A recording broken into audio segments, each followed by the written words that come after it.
The cameras were already rolling when Yaman entered the studio that evening. It was supposed to be just another interview, a routine talk about his career, his new projects, and the glamorous life he was building between Rome and Istanbul. But something in his eyes told a different story. There was no smile this time, no charming playfulness that fans were used to. Only silence, heavy and meaningful. The host welcomed him warmly, trying to lighten the mood, but Can's energy was different. He looked tired, yet strangely calm, like a man who had been holding something inside for too long. For a few minutes, the conversation went smoothly. They talked about El Turco, about his work ethic, about Italy embracing him as one of their own. But then, the host paused, glanced at his notes, and asked the question that changed the tone of the entire night. Can, people have been talking about you and Sara Bluma for months now. You've both stayed quiet, but everyone wants to know. What really happened? The air in the studio shifted. The audience leaned forward. Can's eyes flickered for a moment, as if trying to decide whether to keep the mask on or finally tear it off. And then, slowly, he spoke. I promised myself I wouldn't talk about it, he began softly, his voice lower than usual. But silence doesn't always protect you. Sometimes it destroys you. The host didn't interrupt. The audience could sense that something raw, something real, was coming. Can took a breath and looked directly into the camera. His tone was calm but filled with pain. People think they know what happened between me and Sara. They think it was just another romance that went wrong. But they have no idea what it cost me, what it cost us. For a moment, his eyes glistened. He wasn't acting. This wasn't a performance. This was a man trying to tell his truth in a world that had already decided what to believe. He continued, when I met Sara, I wasn't looking for love. I was still healing, from the noise, from the lies, from everything that had happened before. She came into my life quietly. She didn't want anything from me. And for a while, I thought maybe, finally, I could have peace. The studio fell silent. No one moved. Even the lights seemed softer, like they understood the weight of his words. But peace, he said bitterly, is something people like us rarely get to keep. The moment someone found out, everything changed. The headlines, the cameras, the pressure. Suddenly, what was real became a show. And I couldn't stop it. He rubbed his hands together nervously, his composure beginning to crack. They said things I couldn't even imagine. They called her names. They questioned her worth, her integrity, her heart. And I watched it all, powerless. The host's expression softened. Did you love her, Can? He looked up. A faint smile appeared, but it was the kind of smile that hides heartbreak. Love? He repeated. Maybe love isn't the right word anymore. What we had was something deeper than that, something I can't explain. But yes.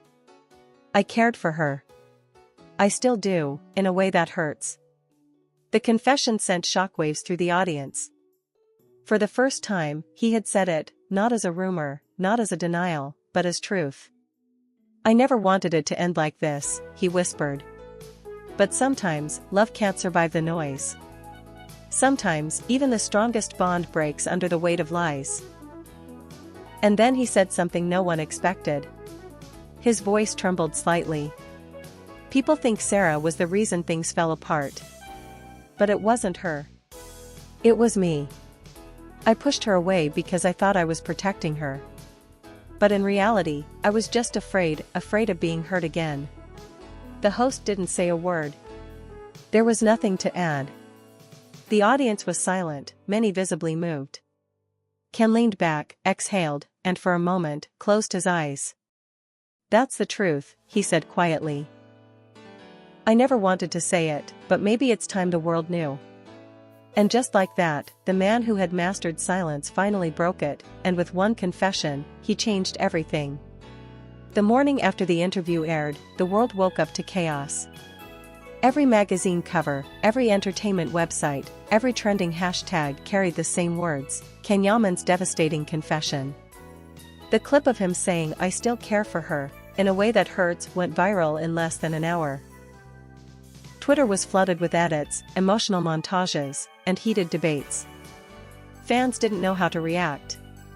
Some were heartbroken, others confused.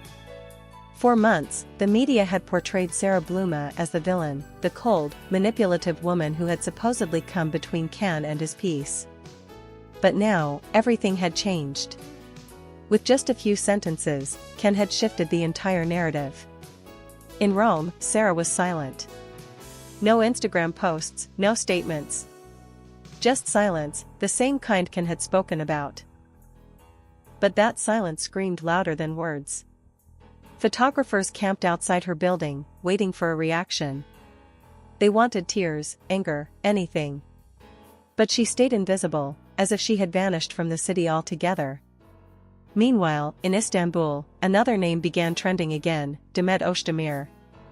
Fans of Can and Demet, who had never truly accepted his new relationship, flooded social media with old photos, behind-the-scenes clips, and emotional comments. "He never forgot her," one fan wrote under a viral video. "You can see it in his eyes. Sara was just a distraction." The irony was cruel. Can's confession, meant to bring truth and peace, had only reopened old wounds.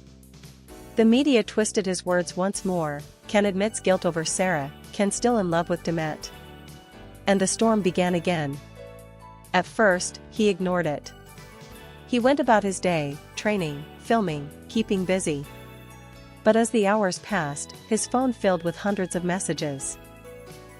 Some supportive, many hateful. People wanted explanations he no longer had the energy to give. That night, alone in his Rome apartment, he rewatched the interview.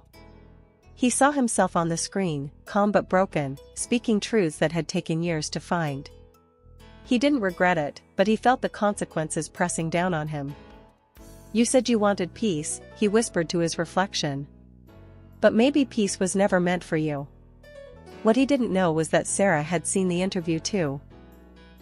A mutual friend had sent her the clip, saying, "You need to see this." He finally said something real. At first, she didn't want to. But curiosity, or maybe longing, got the better of her. She pressed play, and there he was, the same man who had once held her hand through Rome's quiet streets, now confessing on national television that he had loved her, that he had failed her, that he still cared. Tears welled up in her eyes, but they weren't just from pain.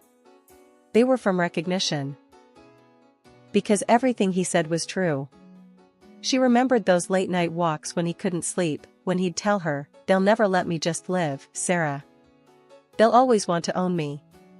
She remembered the way he'd push her away whenever things got too serious, whispering, "It's better this way. You don't deserve this mess." She had loved him fiercely, but she had also feared him, not because of who he was, but because of what fame had turned him into. A man constantly at war with his own heart. Now, watching him confess to the world, she felt a strange mix of pain and pride. He had finally faced himself. Meanwhile, the press in Turkey took the story to another level. They began dragging Demet into the narrative again, replaying old interviews, analyzing her social media posts, and claiming she had reacted with cryptic quotes, though in reality, she had said nothing. "The past never stays buried," one tabloid wrote. And for Yaman, it seems Demet Özdemir's shadow still lingers. But for Can, this wasn't about the past anymore. It was about truth, about letting go of the masks he had worn for years. He had reached a point where silence was no longer noble, it was suffocating. That night, he posted a single message on Instagram, "Sometimes honesty hurts more than lies. But it's the only way to be free." Within minutes, it reached millions. The comments exploded. Some calling him brave, others calling him foolish. But Can didn't care. For the first time in a long time, he felt lighter. He turned off his phone, poured himself a glass of wine, and stood by the window. Rome glittered below him, the city that had witnessed both his escape and his rebirth. "Let them talk," he murmured. "They always will. But at least now, they're talking about the truth." What he didn't know was that somewhere across the city, Sara was looking out at the same night sky, whispering almost the same words. And that's how two people who once shared everything found themselves connected again, not by love, but by truth, the kind that costs everything, yet sets you free. Days passed, but the storm refused to calm. Every network replayed his confession on loop, every influencer shared their own analysis, and every fan tried to decode the emotions behind his words. But among all the noise, one thing was missing: Sara Bluma's response. She hadn't posted a single photo, hadn't liked a comment, hadn't even been seen in public. Rumors started spreading: she left Rome, she's hiding, she's furious. The truth, however, was simpler and sadder: she was tired. Sara had lived this pattern before: the adoration, the backlash, the invasion of her private life. But this time was different. Because this time, she wasn't just part of a story, she was the wound at its center. One night, after days of silence, she sat by her window with her phone in hand. She had watched his confession 3 times, the pauses, the tremor in his voice, the sadness in his eyes. It wasn't just acting. It was him. The man she had once known, vulnerable, sincere, and lost beneath the weight of fame. Her fingers hovered over the screen. Should she respond? Should she stay silent? Would any of it even matter? Finally, she opened Instagram, not to post a photo, but to write. No makeup, no filters, just a short story written from her heart. She didn't mention names, but everyone would know who it was about. Sometimes, love doesn't end because it fades. It ends because the world won't let it breathe. Some people enter your life quietly and leave a storm behind them. But even after the storm, part of you still looks for the calm in their eyes. Within minutes, the post went viral. Fans filled the comments with heart emojis, flame icons, and endless speculation. She's talking about Can. They still love each other. This story isn't over. But for Can, reading those words was not gossip, it was a knife and a comfort at once. He saw the post late at night, alone again in his apartment. He didn't like it. He didn't comment. He just read it over and over, letting the words echo through the silence. Some people enter your life quietly, he knew exactly what she meant.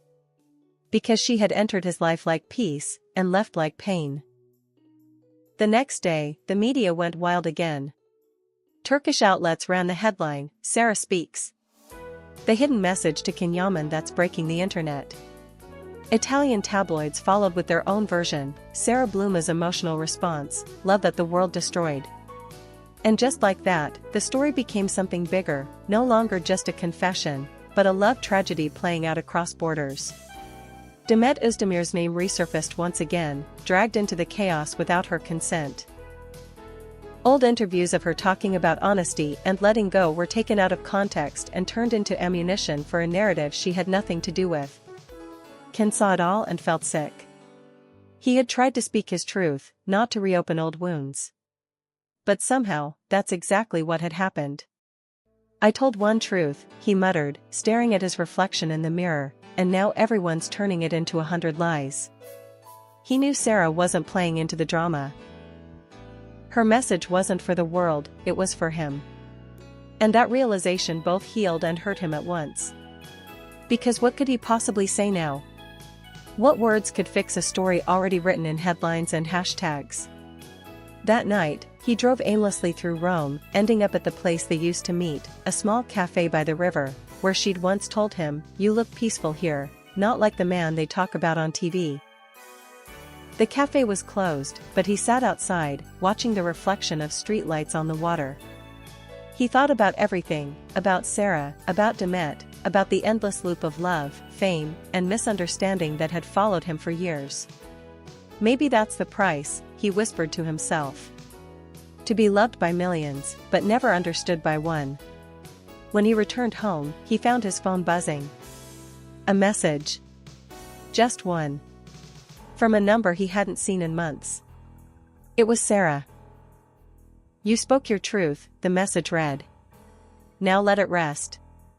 I forgive you." He froze. The words blurred for a moment as tears filled his eyes. Forgiveness, the one thing he didn't expect, the one thing he didn't think he deserved. He typed back slowly, his hands trembling. Thank you. That means more than you know. But before he could hit send, he stopped. He stared at the message for a long time, then deleted it. Some words, he realized, are better left unspoken. Because sometimes, silence says everything. He turned off his phone, walked to the balcony, and looked at the city lights again. This time, he wasn't searching for peace. He was accepting the pain, as part of the journey, as proof that he had lived, loved, and lost, but never stopped feeling. They wanted to expose me, he murmured. But all they did was remind me that I'm still human. And in that moment, for the first time in years, Yaman felt something close to peace. Not the kind that comes from silence, but the kind that comes from finally telling the truth, no matter how much it hurts. Weeks passed, but the world still hadn't stopped talking. The confession, Sara's response, the chaos that followed, all of it became part of the endless machine of headlines and speculation. Yet for Yaman, something inside had finally changed. He was no longer fighting to be understood. He had learned to live with the noise. In the early mornings of Rome, he found himself walking through the narrow streets again, the same paths he once took with Sara, the same cafes he once avoided because of the memories. Now, they didn't hurt as much. The city hadn't changed. He had. For the first time in years, he was living without pretending. No masks, no perfect smiles for the cameras, no carefully filtered posts. Just silence, training, work, and a quiet kind of gratitude.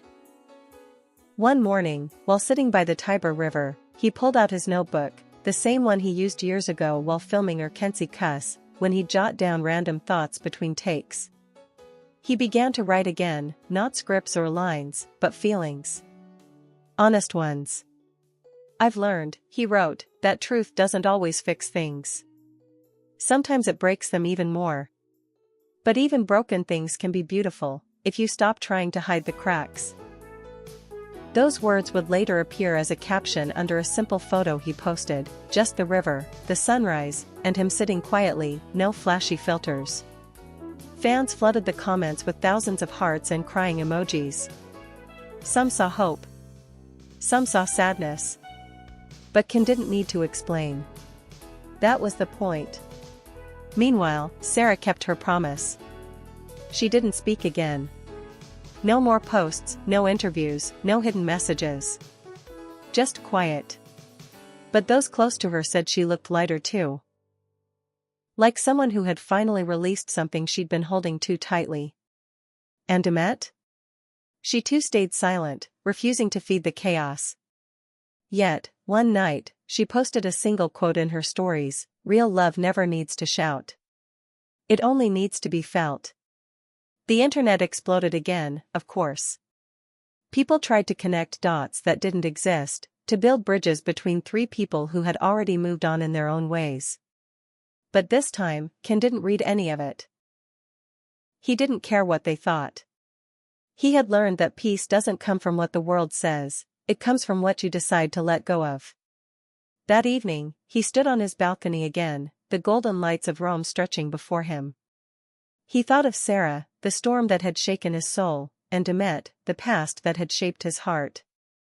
Two women, two stories, two chapters of the same journey. And then he smiled, not with pain, but with gratitude. Maybe they were never meant to stay, he whispered. Maybe they were meant to teach me who I really am.